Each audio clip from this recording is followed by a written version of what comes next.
gbogbo ọ̀nà tí ìyá yẹn bá wà láyé èyàn gbọ́dọ̀ máa fi tọ́jú ẹ̀.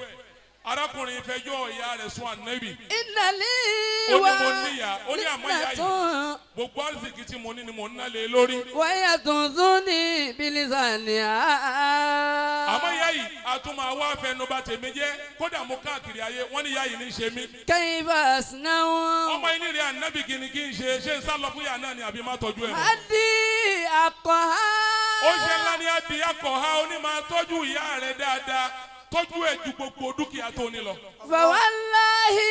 ó ṣe ńlá ni mo fọlọ́run búra. law qata'ati lamika. nimal khalifa alufasalati.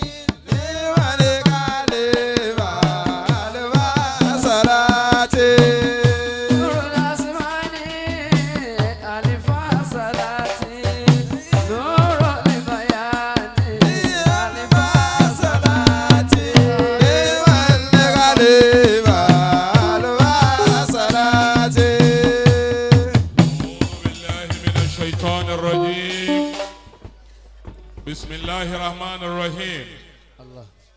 اللهم صل صلاة محسنة على سيد المحسنين صلى الله عليه وسلم. ẹ dákun gbogbo ẹni tó náà bá ń fẹ́ àṣeyọrí báyìí lọ́dọ̀ Ọlọ́run kó bá mi yòǹbó ànábì wa Muhammad sallallahu alayhi wa sallam.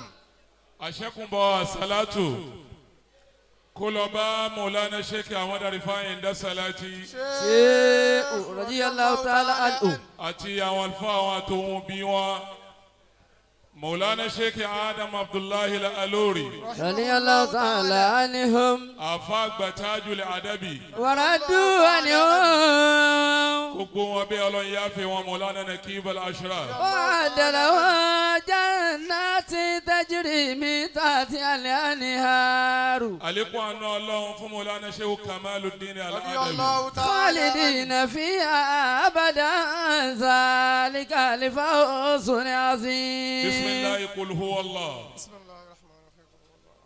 mo kí kalẹ̀ àwọn àgbàlagbà torí ọjọ́ tí ó ti lọ pípọ̀ a fi àwọn àgbàlagbà kí àwọn àgbàlagbà mo kí bàbá wa lóṣòdì Maulana Sheikh Kamiluddin àpàdà síbò nìkan yìí àmín.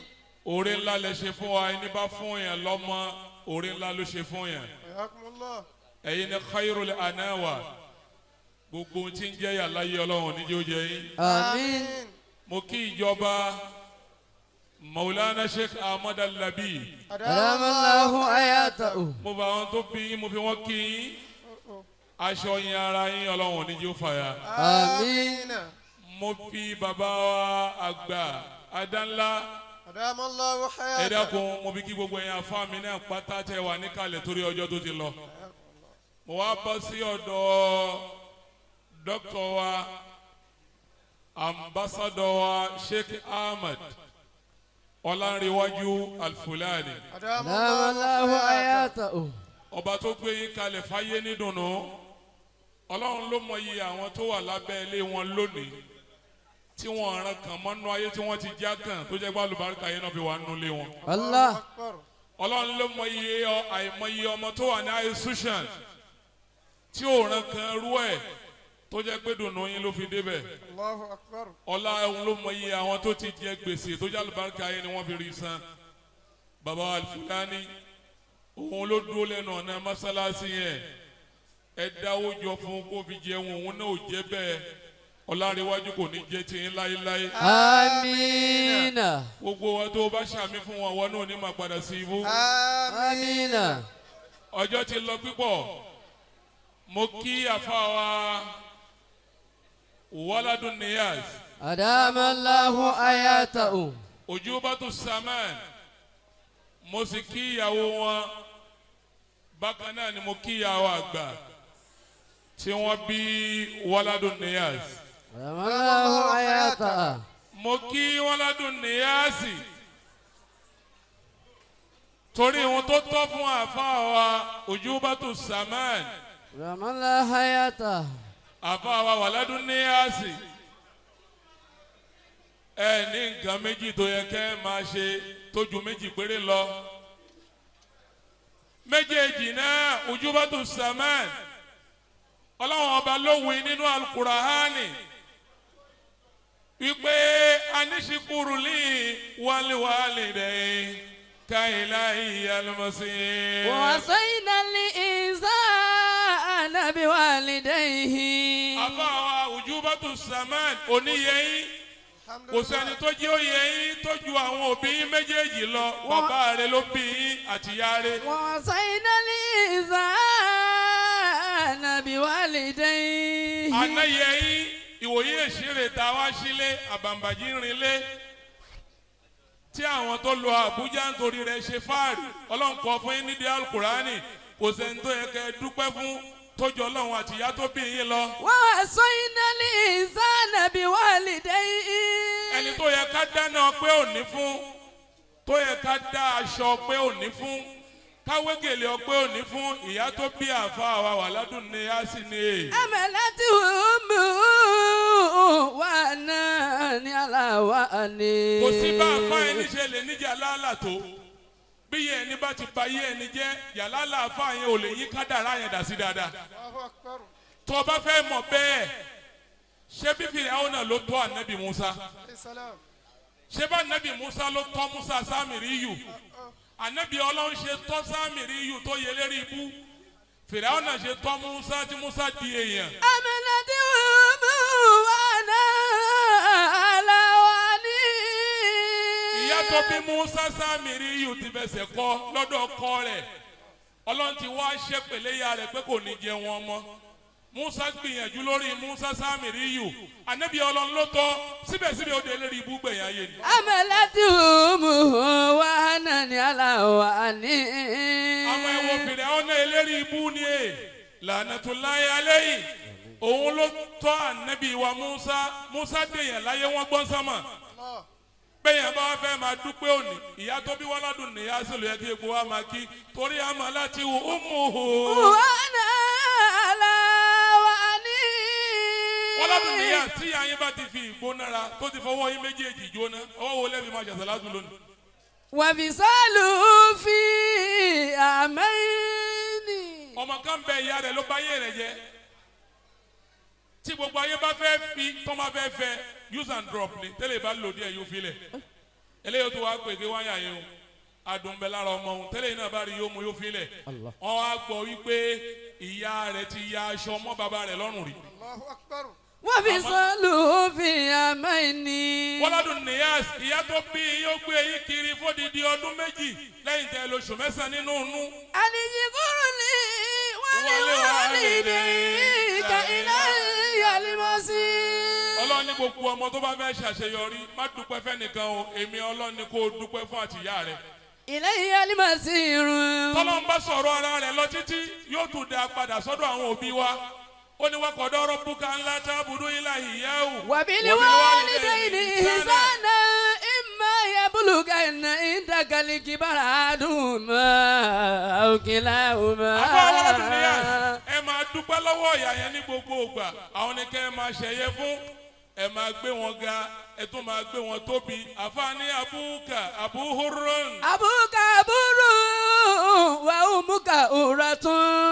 bàbá tó bí àṣẹ góòdù ní bàbá yẹn ká kí wọn. وأمك أورة. àwọn bàbá yẹn tẹ́lẹ̀ gbogbo àlùbáríkà àwọn kò jọ fún wọn lọ́dún nìyàs wàhùn múká. أورة. ìyá yẹn náà Diamond níyà rẹ ni. وقد ولد لي قرآن خير النجيب.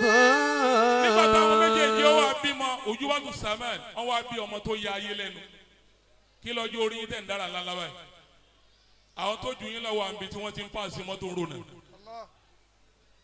àwọn tó jù yín lọ́wọ́ àbí tí wọ́n ti ń gba ìwé ọjọ́ orí káàkiri àwọn tó jù yín lọ́wọ́ àbí tí wọ́n ti ń gun ọ̀kadà ara àwọn tó tún kàwé ju ẹ̀yin lọ tó jẹ́ kí wọ́n ń ru òpó náà káàkiri àwọn wọ́n tẹ̀lé nẹ́bà káàkiri kò sẹ́ńtẹ́ dúpẹ́ fún tójú ìyá yín lọ arákùnrin kan wọ́n ló lọ́ọ́ fẹjọ́ ìyá rẹ̀ sùn ànábì wa Muhammad. sallallahu alayhi wa sallam.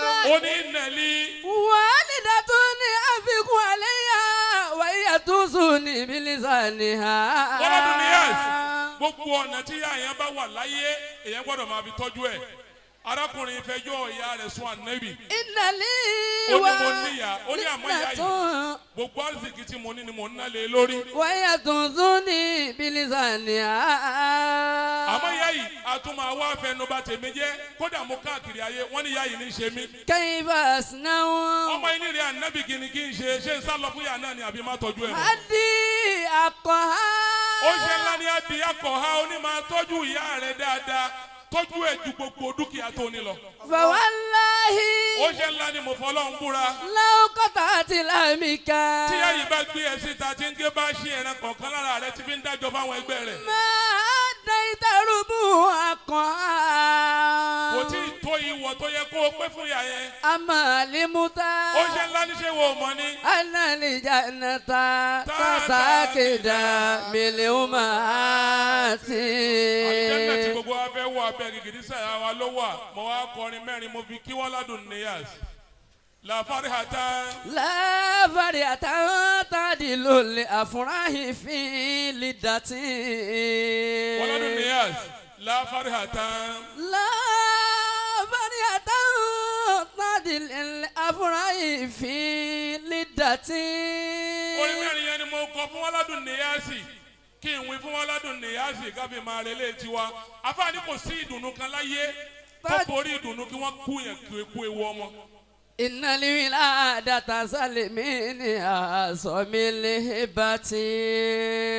àfààní innal wiladata kábímọ láyé olóore ńlá ni ó ní zali mina asimili hibati asomili bati. ẹ lọ bí gbogbo àwọn onílàákàyè èèyàn léèrè pé kí la gbà oore láyé wọn la gbà oore náà ní kéèyàn ó bímọ. laula tanasulu ali yebukola na badan. tí o bá sáwọn obìnrin tí ń lóyún tí wọ́n ń bímọ fún wa ní ìrántí wa ò ní ṣẹ́kùn dòní. dikirule anzabina fi kulli makiwumati. dikirule anzabina fi kulli makiwumati. bushiraka ya sahibi waladin ya silakodi. bushiraka ya waladun ya silakodi. oríire fún ẹ fún ojúbàtú samẹ. bushiraka ya sahibi waladin ya silakodi. atọkara bukasuwura kulamare amati. orí ńlá lọ́lọ́ ń ṣe fọ́ládùn nìyá sí i o kí ló ti wí. barikilawu rabbana. ọlọ́run bá fọmọ náà lálùbáríkà. wali tufu bi walidihi. jẹ́ káwọn ọmọ rẹ̀ ó máa ṣe oríire lọ. waladun ni lálùbáríkà wà lára wàládùn nìyá sí àtìyàwó ẹ̀. waladun ni asi abibi kusibi takirimati. waladun ni asi abibi kusibi takirimati. ọ̀nà tẹ̀mílẹ́lẹ́ fún ojúbàtú samẹ subahana rabbika. وبالعزة عما يصفون والسلام على المرسلين والحمد لله. صلاتي وتسليمي وسكاتياتي على المصطفى المختار خير البريات.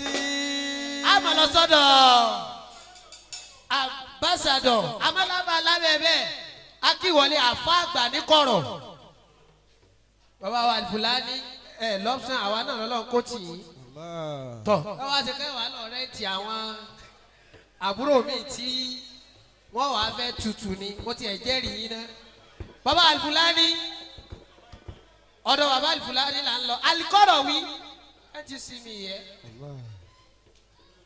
bàbá wa Alfulani àti yọ̀ǹda yín ẹ̀yin náà àwọn náà ẹ dákun torí Ọlọ́run Sheikh àmọ̀pọ̀ náà wá pọ̀ àmọ́ àyẹ̀mọ́ tẹ́ ẹ ṣe fọlọ́run tó fi kó wa tì í àwa. ẹ dákun account number bàbá wa Múlíkù Suleiman anídìí rẹ̀ bàbá Alfulani ti ní káfẹ́ mi balẹ̀ pé láwọn ń tà wọn o ìsọ̀lá ni wọ́n ń jẹ́ ìsọ̀lá ni wọ́n ń jẹ́ àwọn ọkùnrin alálùbáríkà ìsọ̀lá ni wọ́n ń jẹ́ ìsọ̀lá làwa ń jẹ́ ìsọ̀lá lẹ́yìn ń jẹ́ àwọn ọkùnrin alálùbáríkà ìsọ̀lá làwa ń jẹ́ ìsọ̀lá ni wọ́n ń jẹ́ ìsọ̀lá ni wọ́n ń jẹ́ alẹ́bí ń jẹ́ ìsọ̀lá lẹ́yìn ń jẹ́ alálùbáríkà ìsọ̀lá ni wọ́n ń jẹ́ àwọn ọkùnrin alálùbáríkà ìsọ̀lá ni wọ́n ń jẹ́.